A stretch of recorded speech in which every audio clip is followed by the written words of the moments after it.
माता जी को प्रणाम और सारे देशवासियों को प्रणाम। आज 19 अगस्त है, रक्षाबंधन। हमारे गांव में सारे लोग बेरी देते हैं और माता जी का बहुत भव्य और बड़ा पूजा होता है। सारे गांव वाले मिल करके बहुत अच्छे से पूजा करते हैं। ये हमारे माँ काली जी है सुरही की। ये देखिए यहाँ पे, और ये माँ लक्ष्मी है।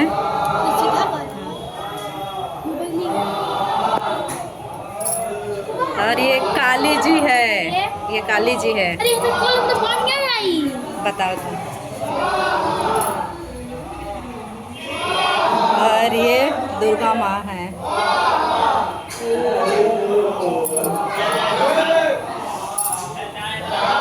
और ये है अन्नपूर्णा माँ।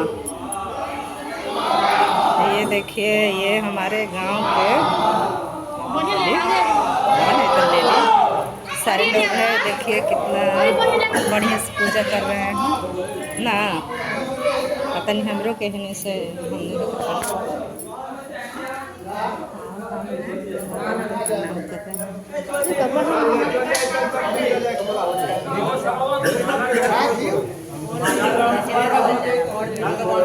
हम